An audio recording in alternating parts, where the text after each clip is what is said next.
Al comenzar el desarrollo de un nuevo territorio, uno de los mayores desafíos es definir la sociedad que vive en él. No es tan fácil como crear una flor o un paisaje. Una sociedad es compleja porque está formada por miles de personas y todas y cada una de ellas también es compleja en sí misma. Así nacen diferentes retos. ¿Cómo comercian entre ellos? ¿Cómo aprenden? ¿Cómo educan? ¿Tienen una religión? ¿Cómo la promueven?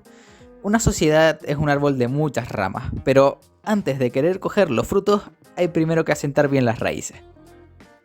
Entonces, lo que toca es preguntarse, ¿qué necesita una sociedad para poder hacer todas esas cosas? Una de las primeras respuestas no tarda ni un chasquido en llegar. Un idioma. Escribir, leer, hablar, debatir, discutir, relatar, ese es el comienzo de todo. Sabiendo por dónde empezar y con varias ideas de cómo queremos que sea la sociedad que estamos creando, lo único que queda es plantear los desafíos y ponerse manos a la obra. ¿Cómo estructurarán las oraciones? Sabiendo que el diccionario español tiene unas 88.000 palabras, ¿cómo dotar al idioma de un vocabulario propio sin tardar más de 50 años? Y por último, ¿cuáles serán sus símbolos, sus letras? ¿Cómo se verá el cursum en el papel? Para la primera pregunta, la respuesta es sencilla. Cursunia es un imperio, uno que no se anda con boberías. Son directos, son pragmáticos, no les gusta perder el tiempo. A una cultura así le pega una lengua de oraciones simples. En lo que nosotros escribimos la conjugación del pretérito pluscuamperfecto del subjuntivo, ellos ya han conquistado medio continente. Con eso en mente, era cuestión de tiempo pensar en el inglés. Un idioma tan fácil de aprender como de hablar, económico como pocos y que se centra en lo importante, hacer llegar el mensaje a quien lo escuche o lo lea. Inspirándome en la lengua de los anglosajones y con la ayuda de un viejo amigo que estudia estos temas más a fondo en la universidad, en una mañana ya habíamos definido el genitivo, las formas verbales, los pronombres y demás estructuras sintácticas, las suficientes para tener ya una base de la que partir. Por ejemplo, los sufijos asociativos son una forma muy intuitiva de vincular una palabra con un significado. Por ejemplo, con el sufijo kia, lugar, se podría decir familia kia y significaría ¿dónde está la familia? Ahora, con el molde hecho, ¿con qué lo llenamos? ¿Cómo pensar todas las palabras que necesita un idioma sin morir en el intento? Bueno, quizás fue fruto de querer optimizar el tiempo, o quizás fue por ese pequeño instinto humano de querer hacerlo todo con el menor esfuerzo posible. Pero entonces recordé que en nuestro propio idioma, el español, la mayoría de palabras ni siquiera las creamos como tal, sino que las heredamos. Las X se convierten en J, las M del final desaparecen, y demás reglas de evolución que nos sirven para pasar una palabra del latín al español como si la metieras en una Thermomix lingüística. Sabiendo además que la idea de Cursunia siempre fue hacer una especie de imperio romano en cuanto a complejidad e infraestructuras, las tentaciones iban acumulándose.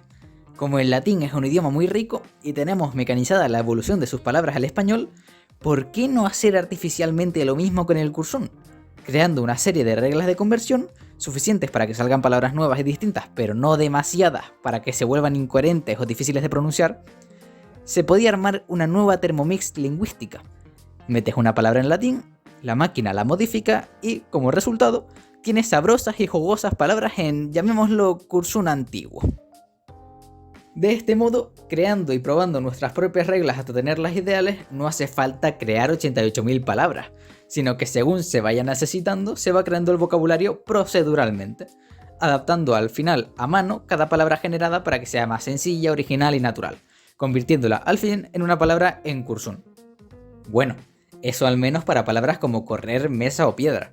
Palabras más importantes como cielo, mundo o persona se crean a mano desde cero, atendiendo a la cultura y uniendo derivando palabras 100% propias de Cursunia, usando por ejemplo la religión que he ido redactando en paralelo. Pero bueno, eso ya es otra historia. Entonces ya tenemos las estructuras sintácticas y además una forma de generar y guardar palabras en nuestro propio diccionario español-latín Cursum. Solo queda la capa más superficial: cómo escribir en nuestro idioma. Aunque lo intuitivo habría sido tirar por consonantes y vocales al uso, definir un alfabeto y con él un símbolo por letra, algo dentro de mí sabía que eso no es lo que habrían hecho los cursunios al plasmar sus voces en el papel. Cursunia está dividida en dos grandes bloques sociales, y el primero de ellos, además de ser el predominante, tiene unas normas conductuales bastante estrictas, y peculiares también. Una de ellas es que rechazan el silencio, odian la quietud, lo inerte. Siempre buscan el movimiento, lo vivo, lo sonoro. Un idioma que nace en una cultura así no plasma letra por letra porque no es una sociedad que tenga esa visión del lenguaje. Ellos se basarían más en los sonidos, las sílabas. ¿Por qué tener letras que no se utilizan? Fue entonces cuando vi, sentado siempre a mi lado en clase, cómo mi compañero estaba estudiando japonés. Hiragana, katakana, kanji, me empezó a decir palabras sin mucho sentido, pero con el alfabeto que proyectaba su pantalla, tuve más que suficiente para descubrir qué era lo que necesitaba. En el japonés existe un alfabeto basado en la pronunciación, no en letras individuales. De esta forma, solo con escuchar una palabra ya sabes cómo se escribe lo necesario para entenderse. Definí así las vocales, nuestros 5 sonidos primarios, para no romperme más la cabeza. Safaria tendrá cerca de 8 idiomas, en los siguientes seré más creativo. Este es de calentamiento, pido perdón. Añadí también una sexta vocal, la yi, que niega el significado de una palabra poniéndola al principio. Intenté con cada símbolo reflejar la forma de pronunciarla. Por ejemplo, la U sería una versión más estrecha de la O. La I debía ser muy aguda, fina. Y todas esas cosas había que reflejarlas.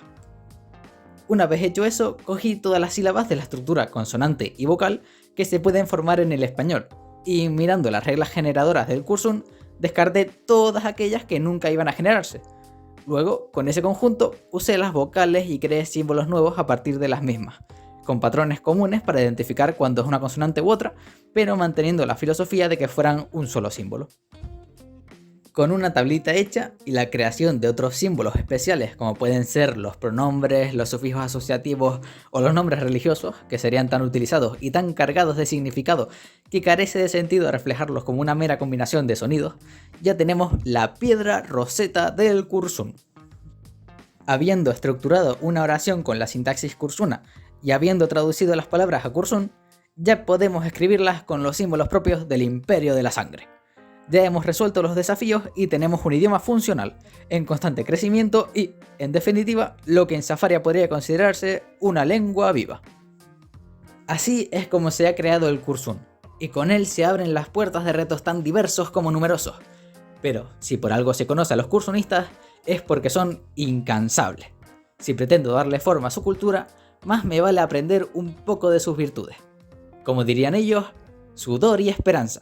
O, en su idioma, Azuk Saperi.